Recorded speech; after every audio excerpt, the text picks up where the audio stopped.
Iran और America की जंग के 24वें दिन आज एक राहत की खबर आई। प्रेसिडेंट डोनाल्ड ट्रंप ने आज जबरदस्त यू टर्न लिया और ऐलान कर दिया कि अमेरिकी फोर्सेज अगले 5 दिनों तक ईरान के पावर प्लांट्स और एनर्जी इंफ्रास्ट्रक्चर को निशाना नहीं बनाएंगे। उन्होंने अमेरिका के वॉर डिपार्टमेंट को इसके आदेश जारी कर दिए हैं, लेकिन ईरान ने कह दिया कि अमेरिका के साथ उसकी कोई बात नहीं हुई। प्रेसिडेंट ट्रंप डर गए हैं, इसलिए अब वापसी के रास्ते खोज रहे हैं। लेकिन जंग रुकी नहीं है, युद्ध अभी भी जारी है। हालांकि 2 दिन पहले ट्रंप ने कहा था कि अगर 48 घंटों के अंदर हॉर्मुज स्ट्रेट नहीं खुलता है तो अमेरिका ईरान के एनर्जी इंफ्रास्ट्रक्चर को तबाह कर देगा। ट्रंप की डेडलाइन आज खत्म होने वाली थी, लेकिन उससे 12 घंटे पहले ट्रंप ने कंडीशनल सीज फायर का ऐलान कर दिया। अब ट्रंप के इस पैतरे का क्या असर होगा? क्या यह फैसला ट्रंप ने इजरायल को भरोसे में लेकर किया है? क्या ट्रंप का फैसला इस जंग से अमेरिका को निकालने का एक रास्ता है? क्या ईरान पर इजरायल के हमले अब भी जारी रहेंगे? कल रात तक ट्रंप कह रहे थे कि दुनिया में शांति ताकत से आती है, लेकिन अब उन्हें बातचीत ही शांति का रास्ता क्यों लग रहा है? हालांकि आज प्रधानमंत्री नरेंद्र मोदी ने यही कहा कि जंग किसी भी समस्या का समाधान नहीं है, रास्ता बातचीत और कूटनीति से ही निकलेगा और भारत इसकी दिशा में कोशिश करता रहेगा। मोदी ने कहा कि संकट बड़ा है, इसका असर पूरी दुनिया पर पड़ा है, लेकिन भारत ने इस तरह की आपात स्थिति में से निपटने के इंतजाम पहले से किए थे। वो तैयारियां अब मददगार साबित हो रही हैं। प्रधानमंत्री मोदी ने कहा कि जैसे पूरे देश ने एकजुट होकर कोरोना का मुकाबला किया, वैसे ही इस बार भी भारत इस संकट को झेल लेगा। ईरान और अमेरिका की यह जंग दुनिया पर कितनी भारी पड़ रही है, इसकी लपटें यूरोप तक कैसे पहुंची, दुनिया भर में ऑयल और गैस की सप्लाई पर कितना बड़ा संकट है और इसका भारत पर क्या असर हो रहा है। अगर जंग नहीं रुकती, हॉर्मुज स्ट्रेट नहीं खुलती, तो भारत ने क्या तैयारी की है? आज प्रधानमंत्री नरेंद्र मोदी ने देश को क्या क्या बताया, यह सब मैं आपको बताऊंगा आज की बात में। लेकिन शुरुआत करते हैं प्रेसिडेंट ट्रंप के हैरान करने वाले फरमान से। मिडिल ईस्ट में 24 दिन पहले शुरू हुई जंग रुक सकती है, इसके संकेत आज अमेरिका ने दिए। राष्ट्रपति ट्रंप ने कहा कि उनकी टीम ने ईरान के साथ बातचीत शुरू कर दी है और पिछले 2 दिनों के दौरान दोनों देशों के बीच अच्छी बातचीत हुई है। ट्रंप ने ट्रूथ सोशल पर जानकारी दी कि ईरान के साथ पॉजिटिव बातचीत के बाद उन्होंने ईरान के पावर स्टेशंस और एनर्जी इंफ्रास्ट्रक्चर पर हमले का फैसला 5 दिनों के लिए टाल दिया है। ट्रंप ने कहा कि इस दौरान ईरान और अमेरिका के बीच फुल सीज फायर को लेकर बातचीत चलती रहेगी और अगले 5 दिनों में बातचीत की प्रोग्रेस के आधार पर आगे का फैसला लिया जाएगा। ट्रंप का स्टेटमेंट इसलिए बहुत इंपॉर्टेंट है क्योंकि 2 दिन पहले उन्होंने ईरान को स्ट्रेट ऑफ हॉर्मुज खोलने का अल्टीमेटम दिया था और ऐसा न करने पर ईरान के पावर प्लांट्स और उसके एनर्जी इंफ्रास्ट्रक्चर, मतलब बिजली की supply lines, power distribution centres, इन सबको तबाह करने की धमकी दी थी। ट्रंप के उस अल्टीमेटम की डेडलाइन आज रात खत्म होने वाली थी। उससे पहले ही उन्होंने ईरान के साथ पर्दे के पीछे चल रही बातचीत की न्यूज दी और ईरान को दी गई धमकी पर अमल को 5 दिनों के लिए टाल दिया।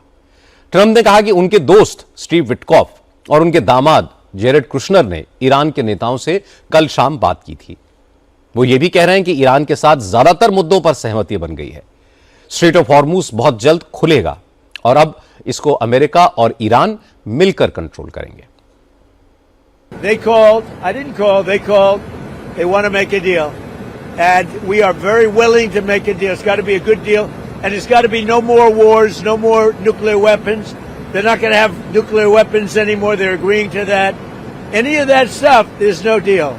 We have major points of agreement. I would say almost all points of agreement. Mr. Witkoff and Mr. Kushner had them. They went, I would say, perfectly. I would say that if they carry through with that, it'll end that problem, that conflict, and I think it'll end it very, very substantially. We have very much in mind our partners in the Middle East. They're very much in mind in the discussions. So the discussions took place yesterday. They went into yesterday evening. They want very much to make a deal. We'd like to make a deal too. We're going to get together today by probably phone because it's very hard to find a country. It's very hard for them to get out, I guess. But we'll at some point very, very soon meet. We're doing a 5-day period. We'll see how that goes. And if it goes well, we're going to end up with settling this. Otherwise, we'll just keep bombing our little hearts out. Trump कह रहे हैं कि Iran deal करने के लिए बेकरार है और अमेरिका भी तैयार है। चूंकि अब ईरान एटम बॉम्ब नहीं बनाने का वादा कर रहा है और अपने न्यूक्लियर मटेरियल अमेरिका को देने के लिए भी तैयार है, ऐसे में युद्ध रोकने में सबका भला होगा, खासतौर से मिडिल ईस्ट के देशों का। ट्रंप ने कहा कि ईरान में पूरा सिस्टम बर्बाद हो गया है, अब वहां के नेताओं से बात करना भी बहुत मुश्किल है। ईरान के नेता आपस में भी सलाह मशवरा नहीं कर पा रहे हैं, लेकिन उम्मीद है कि अगले कुछ दिनों में दोनों देशों में डील हो जाएगी। हालांकि ईरान ने अमेरिका के साथ किसी भी तरह की बातचीत से इनकार किया। ईरान की मीडिया ने अपने विदेश मंत्रालय के हवाले से कहा कि प्रेसिडेंट ट्रंप ईरान की धमकियों से डरकर पीछे हटे हैं, क्योंकि ईरान का इस मामले पर रुख बिल्कुल साफ है।